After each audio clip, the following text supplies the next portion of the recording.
Hey, I just taught a class and I wanted to shoot this video while I still had some energy and a little bit of sunlight. This video is about 13 tips to help you crush the next job interview that you go on. I've been a recruiter for 30 years and I've coached hundreds of people through this interview process, and I've found that more often than not it's nerve-wracking for people. It frightens people, it makes them uncomfortable, makes them anxious. And so I thought maybe I could allay some of those fears, maybe eliminate some of that anxiety, or mitigate some of the emotion that goes into feeling unprepared or not knowing what to expect. So I'm just going to knock out these 13 tips. They're pretty straightforward. I think in hindsight you'll probably say, no, that makes perfect sense. And maybe you know some of these already, but better safe than sorry. Number one is research the company that you're going to go meet with. I know that sounds obvious, but I'm talking deep dive. I mean, go to the website, go to all the menu tabs, check out what's in the news, recent acquisitions, mission statements, vision statements, cultural information, anything that you can find that puts you in a position where you can speak to these people in an educated fashion, and you can give them a very distinct impression, not only that you care, but that you're prepared. So that's number one, research the company. Number two, research the people that you're going to meet with. And this is pretty easy nowadays. 3 resources right off the top of my head. Google, very simple. LinkedIn, see if they have profiles and dig into their profiles. And an application called Who Knows. It's a more recent machine learning based application that kind of scours the internet for public information on people and compares profile information to see what's accurate and consistent. In between those 3 resources, you ought to be able to really understand who you're speaking with professionally, what their backgrounds are, where they've worked before. Maybe there's information professionally about their opinion on certain things, white papers, that kind of stuff. Stay away from the personal sites, Facebook, Instagram. You know, talking about people's personal lives is just going to make you look creepy. So there's a balance there, but dig into their backgrounds professionally and be prepared to speak with them in an educated fashion without kind of kissing their ass. Number 3, Google and review quote unquote most common interview questions. I recently went out online to prepare for this, and I did just that, and there must have been 10 plus listings of most common interview questions. I would say get the top 50 and you'll see common threads in those top 50, and just study those 50 questions, bounce them off people whose opinions you trust, collaborate with other people. And if you do that, you know, spend an hour doing that, you'll be more prepared for this interview than any of your competitors. And you'll minimize the likelihood that there'll be any surprises. So that's number 3. Number 4, treat everyone politely, professionally, and enthusiastically. I can't tell you how many times I've had people come back and say, I don't know why I didn't get the job. And then I talk to the client and I find out that somebody was in the coffee room or the break room or in the parking lot or the elevator, or they were just somewhere where they thought no one was listening and no one was watching. And even if they thought someone might be listening, they didn't attribute that person to being part of the decision-making process. But that person heard you say something stupid or say something, profane or whatever, and they went back and they became part of the decision-making process. So that's a really lousy way to lose an opportunity. So just be on guard, like from the time you get out of your car until the time you get back into your car. Okay? Everyone gets treated respectfully, politely, and professionally as if they were part of the interview process, part of the decision-making process. Number 5, never put a number on an application where it says, what are you looking for, desired compensation, expected salary, any forward-thinking request for a number. Never put a number in there, never put a range in there. And let me just kind of explain the logic behind that and give you a couple of options. So the options are open or negotiable, or a third or fourth word that means the same thing. And here's the logic you can use if someone is perceiving you as being evasive, or you're worried about being perceived as being evasive. And that is, look, you're just walking into an interview. Maybe you even had a phone conversation, and you certainly looked at a job description and gone online and done some research. But do you really understand everything that you need to know about the job to be able to say, this is exactly what I'm looking for? You don't. And no one should expect you to do that. Now, I understand why the clients want you to do that, because they want to see if you are within the range rather than waste their time. But I think they should understand as well that an intelligent person wouldn't commit to a specific number without all of the information necessary required to make a professional decision. So ironically, even though it might seem as though that's an evasive tactic, if you explain yourself properly, it's going to make you look more intelligent and responsible, because that's what an intelligent person would do. Make a decision based on all the known information that they could get their hands on. So please never put a figure in a box. Because, and frankly, a range, if you put a range in the box, who's going to offer you the top end of that range? You've committed to the low end. So there's no upside to that. So unless there's a specific and unique circumstance that I can't think of right now, where you might think if I don't put a number in there, I'm going to lose the opportunity to even get the interview, then I suppose that would be a situation where you could put a number in the box. Just understand what you're giving up and the position you're putting yourself in if you commit to a number that early on in the process. Okay? Number 6, never bring up money. That is not yours to initiate. That is not a topic that you initiate or bring up ever. And while we're on the topic of money, I mean anything self-serving, anything to do with compensation, benefits, time off, sick days, vacation days, 401k contributions, perks, anything self-serving is not yours to bring up. You are to be prepared to have that discussion when they bring it up. And if they bring it up, that means they're interested in you. And now you're in a position of leverage. So not only do you give yourself more leverage, but you're not going to be perceived as self-serving. Who wants to hire someone who's more concerned about what's in it for them than for our entity? No one. So again, I've told 1 million people that, and 500,000 have actually brought it up. So it's another one of those things, trust me, don't initiate that discussion. And I can show you how to be prepared to talk about money in another video. Just don't bring it up. Number 7, keep your answers concise. And here's what I mean by that. Don't ramble. It's very often the case that the proper and appropriate answer is yes or no. When you give more information than you need to give, you're only opening up a potential Pandora's box. You're only opening up the possibility that you're going to say something that's either not relevant, not of interest to them, or turns them off in some capacity. Rarely have I ever seen an example of an upside in someone answering a question and then offering more information. Wait for someone to say, could you expand on that, please? Or I'd love to hear your opinions on that. Or could you go deeper into that topic or broader into that topic? But generally speaking, to give people more than is required of you, you're just exposing yourself, okay? Number 8, be conscious of your body language. And this begins upon meeting somebody. This is the handshake. This is the eye contact. Firm handshake, look them right in the eye. That is the only acceptable way to meet somebody. I don't care if you're a man or a woman, young or old, middle-aged, race, ethnicity, it doesn't matter. Culture, doesn't matter. You look people in the eye and you shake their hands. Now, I suppose if you're in another country and the culture dictates that you bow or do something else, that's not what I'm talking about. But over here in the US of A, you want to basically be sending the signal right out of the gate. I'm confident, I'm respectful, I'm professional.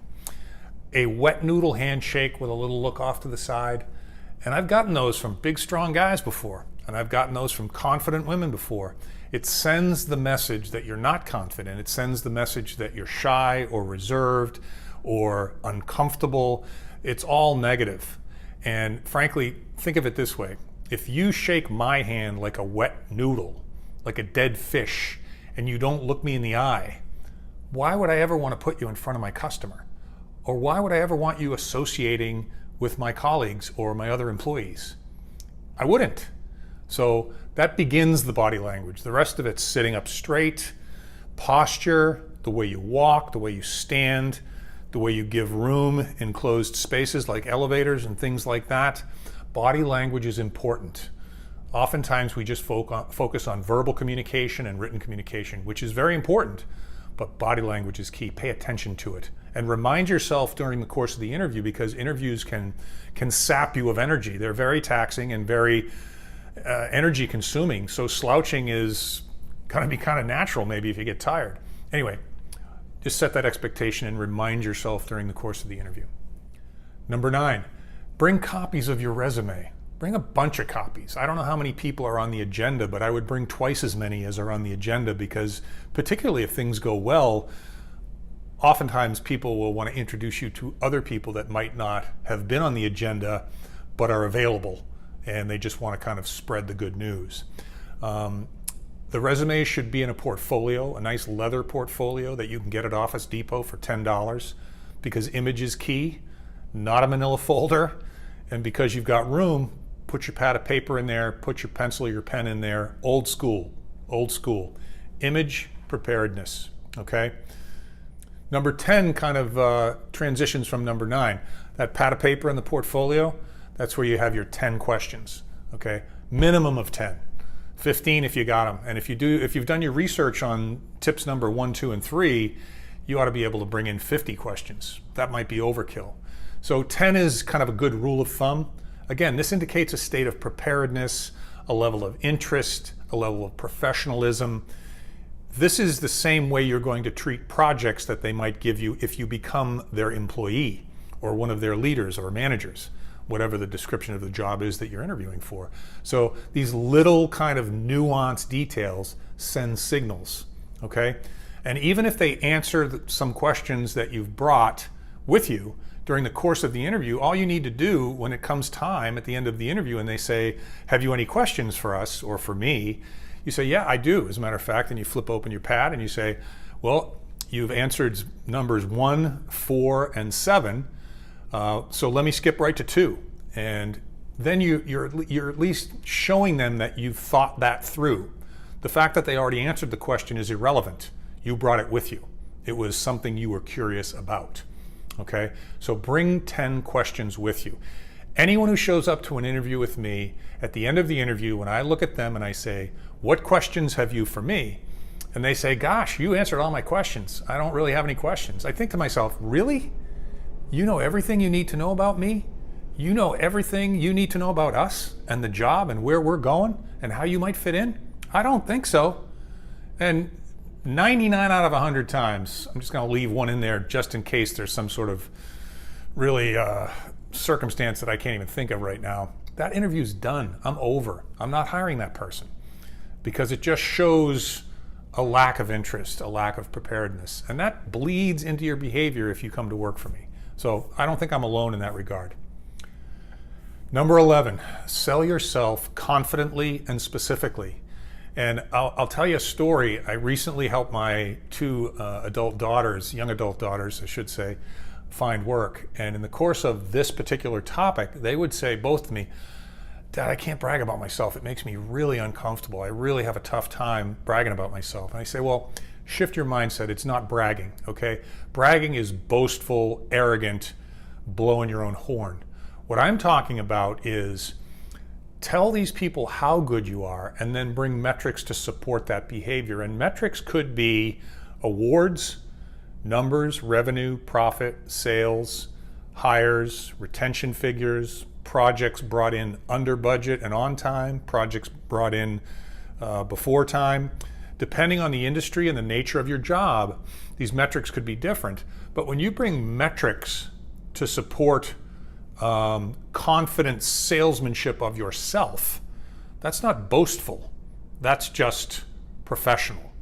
So if you're unsure about selling yourself, shift your mind from boasting to supporting that boastful statement in your mind with metrics. And I think that'll kind of free you up. Number 12, another one of my pet peeves. At the end of the interview, do not leave without asking for the job.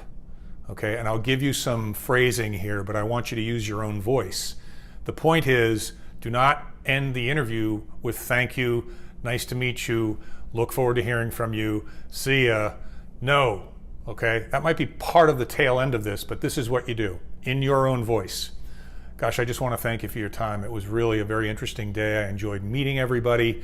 And I got to tell you, I am very, very enthusiastically inclined. I think I could not only bring a lot to the table, but I think I could learn a ton from you. And culture looks great, environment looks great, loved all the people. just want to let you know I really would like this job. I'd really love to come to work for you. So again, use your own words, but people love to be loved. And let me frame that for you for more impact, okay? You're in competition with one other person for this job, and you want this job, and the other person wants this job. And the other person leaves the interview and says, gosh, thanks so much for your time. I really enjoyed the day, and I really appreciate you taking the time. I look forward to hearing from you. Thanks again. Bye. And you come in, similar experience, similar attitude, similar education, similar compensation requirements. Everything else is apples to apples. And you look them right in the eye and say, thanks for your time. Really had a good time today. Thank you for, thanks again for introducing me to everyone else, blah, blah, blah. I just want to let you know I really want this job. I think I could bring a ton to the table, and I also think I could learn a ton from you, back to my previous statement. And that's how you end the interview. Who do you think gets the job? You get the job. All other things considered, what a wonderful and simple way to beat out your competition. But having not done that, what an awful way to lose the opportunity. Just a couple of phrases. So that's huge. Don't minimize the importance of asking for the job. Number 13, and this is more for your benefit than anyone else's, but it's a nice test as well as to how things went. And I'll circle back to that in a second, but leave with very specific expectations of the path forward. And here's what I mean by that. I'll also pose this hypothetical scenario. Thanks for the opportunity. I really want the job, all that other stuff that we talked about. Hey, Mark, we should be able to get back to you in a couple of days. So thanks again for stopping by, and have a great day. Okay, yeah, no, that'd be great. I'd love to hear from you. No. That's your opportunity to put them in a box. That's your opportunity to eliminate the frustration that will come if you allow that general statement to hang in the air and don't box it up. 3 days go by, you haven't boxed that up. I don't know what to do. They haven't called me back. I don't want to be a pest. I don't know if I should call them or email them, or what should I do? Well, you didn't set a specific expectation. Here's the specific expectation.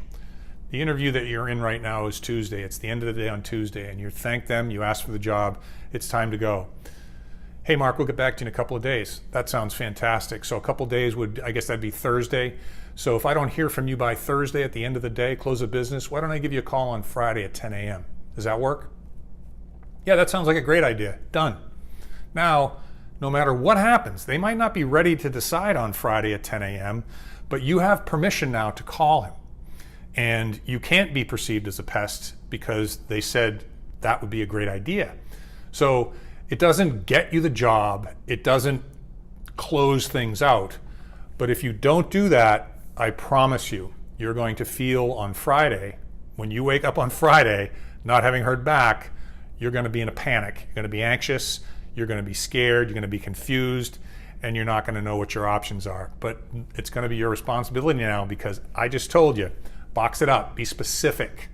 And one of my favorite mentors, a gentleman that had taught me a ton, said to me something that resonated. He said a lot of things that resonated to me, but one in regard to this is, Mark, the best sign that you had a great meeting is that you scheduled the next meeting. Okay, there's 13 tips. Hopefully you got some nuggets in there. Hopefully I just mitigated some of your anxiety and gave you some ideas of things to do so you could put yourself in a state of preparedness. I think you're now more prepared than 95% of the people that you're going to go and compete against in the interview process. And I think it increases your chances of getting the job you're looking for and the money you're looking for by 100-fold. So listen, crush the next job interview you go on. Any comments, please leave them below. I'll put some notes below, the 13 tips and a couple of links to related resources. But again, we're 7pillarsglobal.com. And we're all about professional development supported by personal development. So come visit us, engage us, ask us questions, and we look forward to helping in any way we can. Have a great day.